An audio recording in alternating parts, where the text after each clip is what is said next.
let's jump in and look at some disaster recovery effective planning, right? So this is the process that we're going to typically go through, and also the planning process across this video. So the very first thing that we need to consider anytime we're doing disaster recovery planning is basically it's focused on restoring the IT systems, right? So there's the systems and typically the technology systems that are supporting those critical business functions, right? So I'm going to put in here focus on IT systems.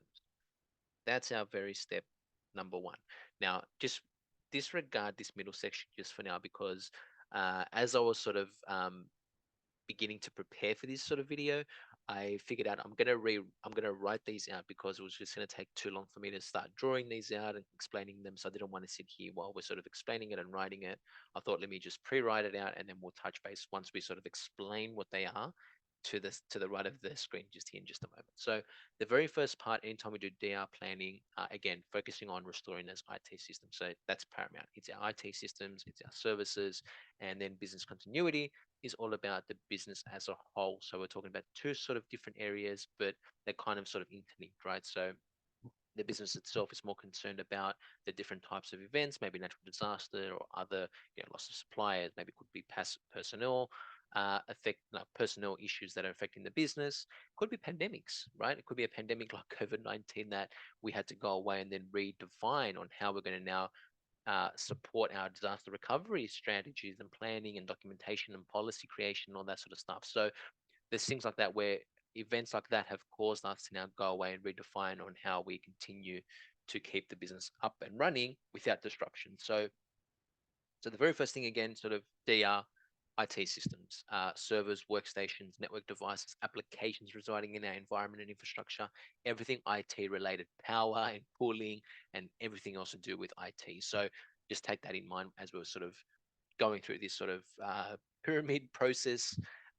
It's focused on IT systems and all things IT services. So that's pretty much the first phase. The second phase, as we start moving to the right here, so an arrow to the right, step two is deciding on a recovery solution along with those different services, right? So I'm going to put solution um, recovery, right?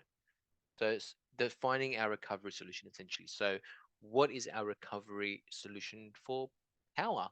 If a power goes out, well, what's our recovery and our solution to that? What's our recovery for cooling, for our servers and backups? If we see these things all the time, along with our network environment and our network equipment, well, what redundancies can we then implement, or are there any spare parts available to us, or other devices that we can then plug in should an event go down or something happen? We have redundancy and availability back in our environment, either a workaround, a temporary workaround solution, or an immediate solution that we can then support the business functionality and applications, of course, right? Um, so then we need to come up with some sort of solution again to define what our RTO that we've spoken about in our previous video, so recovery time objective, and RPO, our point objective are. So this is what we're going to start defining our. I'm going to put RTO, our time objective, and our RPO, our point objective. And this we start with defining these criticalities based on, we need to meet these goals, obviously the objectives of those goals, again, pricing, downtime. We need to account for, what these mean and what solution then will work and support us in alignment with our goals. So we're going to go away, determine what they are, what works for us in our business. Again, every business is different. We're obviously facing the challenges and issues of budgets and cost effectiveness, and generally the lower that RTO RPO is, then obviously that drives the cost of the solution. So again, we need to kind of, and I'll put like a little bit of a scale here. We need to balance that scale out because it always is a balancing of scales. We have to define our costs, what's our appetite with our financial side of things, and then what's our solution to support the business. And if everyone is okay with, those outcomes, if we're going to spend, a little bit of money and then the time to recover maybe 36 hours, if that's okay, then that's okay. Then that's acceptable to the business, right? Where another business may have more budget, and that's okay too. And then we can recover in a lot quicker timing. So again, depending on the business, depending on the appetite, there's a lot of things to consider. And obviously by doing that through our RTO and RPO as well. So defining what they look like. And then from there, obviously defining what they are. So we'll have our goals and our objectives, our cost, again, our cost and goals that we're sort of defining. And then we move over into step three. And step three is our strategy itself. So this is everything to do with on how we're going about to recover. So, we're typically going to work as a team and come up with a strategy and then follow that strategy within our chosen goals, right? So again, going back to that sort of that North Star definition. So we'll define what that North Star looks like. So that's today. We draw that out, and that's now.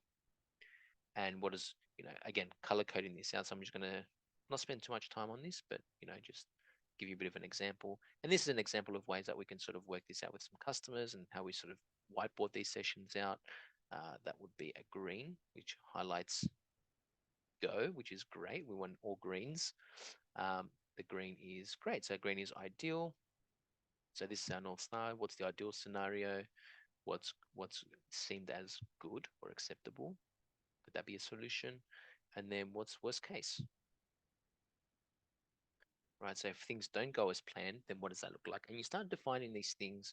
Obviously, the longer you leave these things out, the harder, as you can see, is to obviously recover. So again, you want to be put on that point where you start defining, you get put on that right path and you start defining what those goals and plans are to get you to that ideal state. And you start basically defining the milestones and the outcomes and obviously defining those goals and the objectives, right? So again, as we do that, we need to define a few things as the key outcomes for this, right? So key outcomes would be a couple of stuff that I can think of. One would be train our team and the solutions, right? So we need to have training, right? We need to know what to do and what tools we're using and the solutions that we're using. If we don't know how to recover from a backup, if we're using a certain vendor or a certain tool set, well, then that's going to be a pickle and a challenge. So first is we need to train our team and the solutions and obviously define, so training, so train our team. And then we need to obviously have and choose um, the solution. So we need to have that solution readily available. We can't be in a proof of concept phase. It can't be, oh, we're maybe going to buy this thing. We have to have an actual solution that we're ready to use. And then we need to go away and deploy the solution with our environment. So I'm going to put deploy. So it's active and it's ready and it's all systems go pretty much. And then we continue to update our documentation. So this is our documents. And again, living documents get updated as systems change, as procurement processes change, people change, systems change, policies change. These are up to date documents, right? They're living documents. So that's how we're going to then plan, basically the plan of recovery, essentially. So how it becomes a how-to guide, essentially, on how we're going to recover the business in the event of obviously a disaster, right? So there's some considerations or little key takeaways that we should be considering when we start defining our strategy.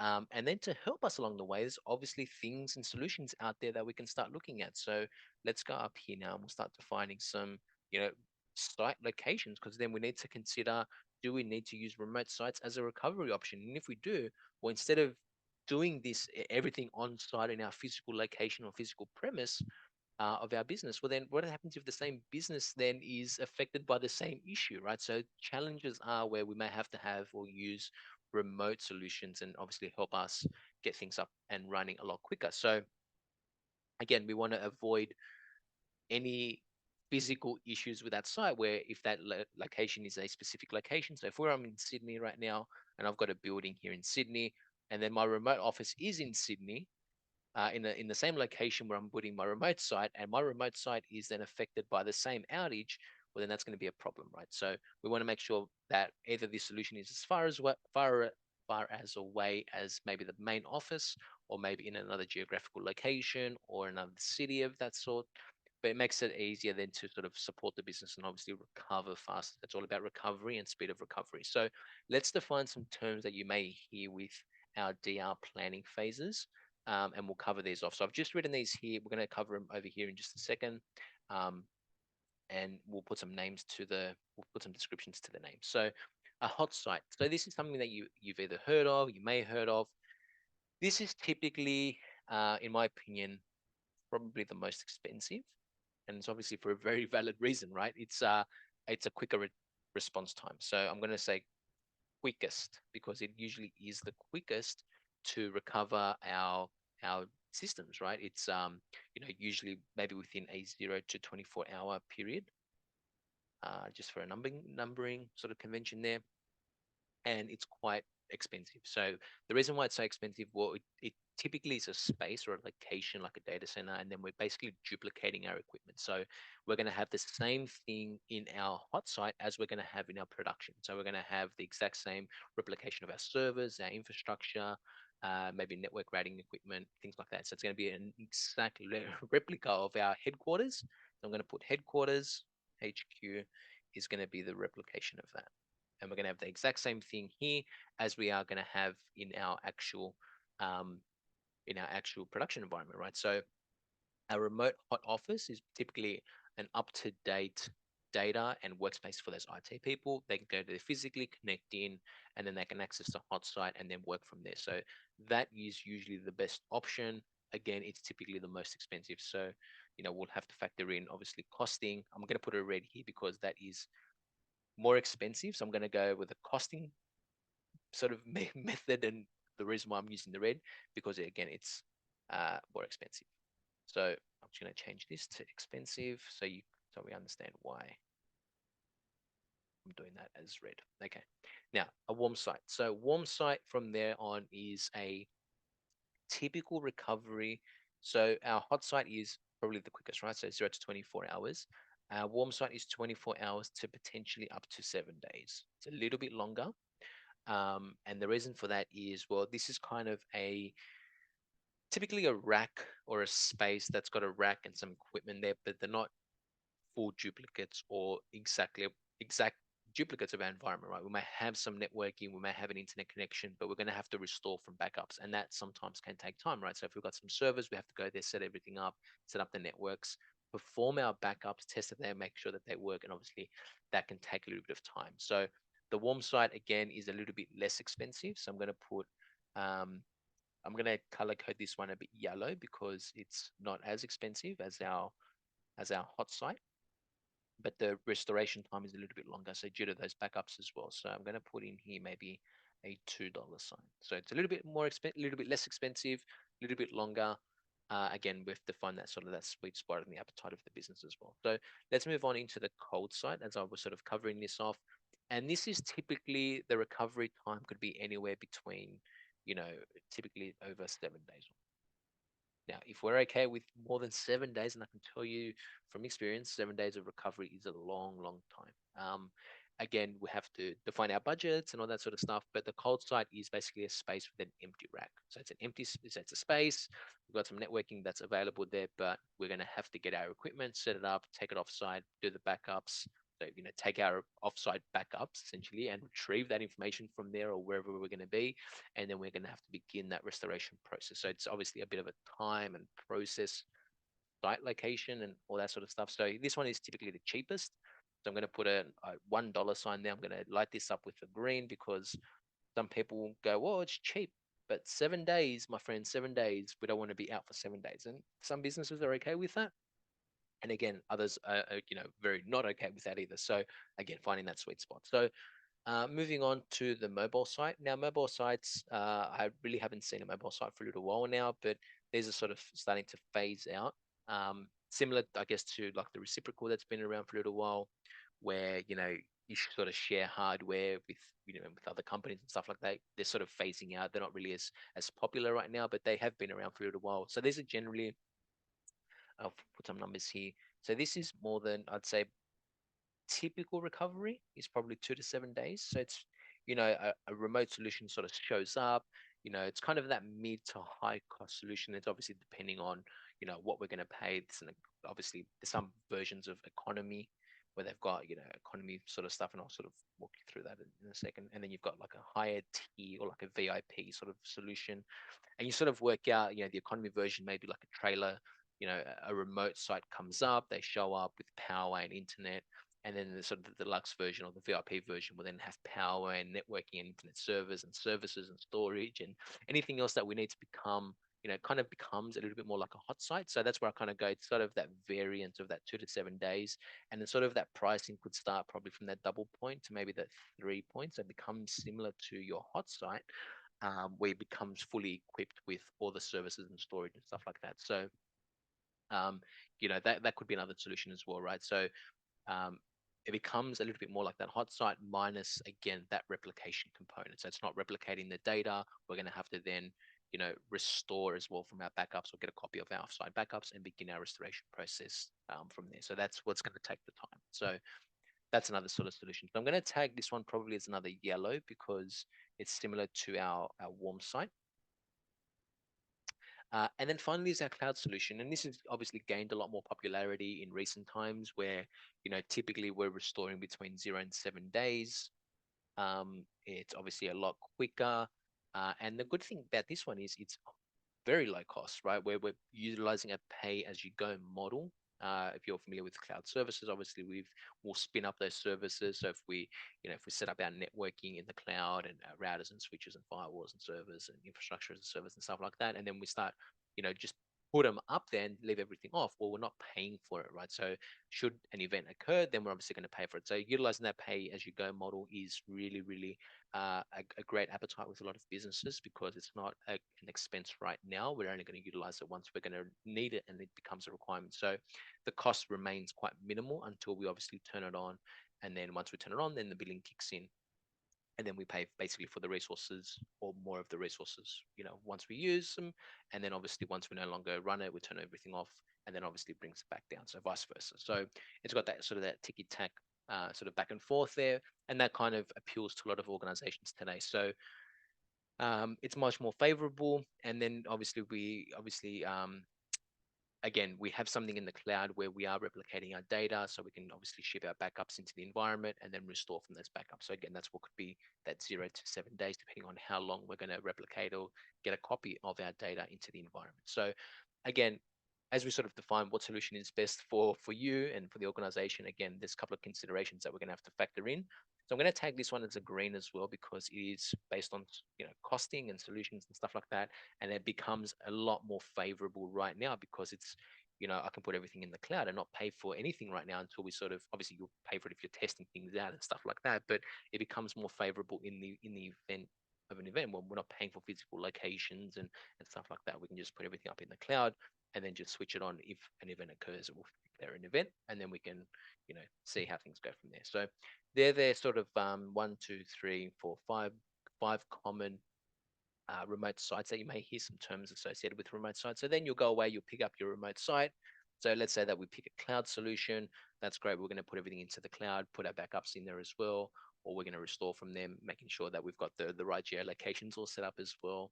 And then you'll go away and you'll define what that looks like. And then from there again, so considerations in terms of what solutions are typically best for us. I'm going to put a best for us smiley face there. And these come to a couple of things, right? We've got location is one. Things that I can think of off the top of my head.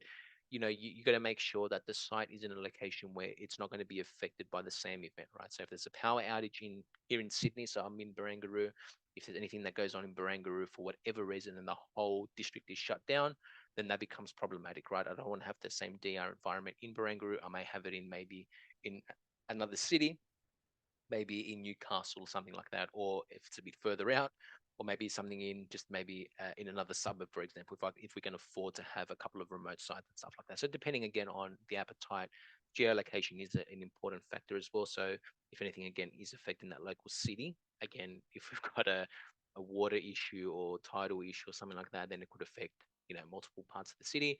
Then we need to take that into account and define what areas are going to be affected and define what our location appetite looks like in terms of what our solution is going to be. And then we've got things like third parties as well. So we have to also define our third party solution. So if we're going to be reliant on a third party to support us, there's two things I cannot stress more enough is SLA and contract. And let me elaborate on both. So service level agreements are going to definitely drive a lot of these third party the way we're going to work together, right? So if we're going to have to appoint a third party to help us, then we're going to have to make sure that we're going to have priority because Should there be the same event that's going on in the same city and they've got 50 customers, do we just become a number and they'll get around to us, or are we going to become a priority? So we're going to have to define what those service level agreements look like, and define again how they're going to be supporting us through that engagement as well. So service level agreements are one of the most important parts of defining that third party component, and then obviously making sure that we've got priority and it's in the contract, right? So we're going to have to define that. The other thing there too is our data sovereignty. Now, we've spoken about data sovereignty in a previous video. That's the geolocation of our data, and that we say that we're going to own our data. Now, if this is going through a third party and they're going to house and manage our data of replication of backups and stuff like that, we want to make sure and we're very clear that we're going to be owning that data. So even though if it's, if they're sitting there during the event and it's on their hardware at that time of outage, then we still own it and we still have the right to our data, and we still have the right, and I'm going to put here, right to audit. Now, should this be a compliance issue within our regulatory industry, or due to some compliance and regulation stuff that we're working through within our industry or within our specific organization, then we have the right to audit them if we're dealing with compliance, right? We need to make sure that they're compliant as well in the same way, so we don't run into any regulatory issue due to the event that's happening at a later stage. So again, keeping that in mind that we have the right to audit. And then we've got testing options. So I'm going to put here testing options. And this is all about ensuring we do annual testing of the sites, because, if we're not doing testing and we forget about something in that time of event, it can turn real sour real quick. So we need to factor in that it may cost if we're using a third party as well. Maybe it's included in our contract if we're going to be utilizing, maybe we get one free or two free tests that we get to test our infrastructure, twice a year or biannually, or however that looks, or whatever that contract agreement is with the organization that you're going to be utilizing. You define that. So again, be looking at the testing options and what's available to you, and ensure that we are testing throughout our testing process, and obviously through our DR planning and process of testing. And then finally, we get to the top of the table. And then hopefully, if we've done everything right, everything remains hunky dory. And look, there is no hunky dory, unfortunately, but there are situations where we do really well, right? And things go well. And then there's a lessons learned, things that come out of that, which we're going to define in another video. But everything is up until this point the best that you can do, right? So you define your strategies, you work on your solution of recovery, you've got your metrics and your timing conventions on how you do that. Obviously, the solutions available out there to help us, bring our systems back up again. We choose obviously sites that are available to us and what's best for us. We've got a couple of considerations, and there's probably considerations here that I haven't really maybe sort of mentioned, and these are all subjective to your own business and the very specific industry, right? So take this away. This is just sort of an overview around that sort of the DR planning and that process involved in creating those documents and the planning process itself. I hope you've enjoyed this video. Thank you for watching, and see you all in the next video. Bye for now.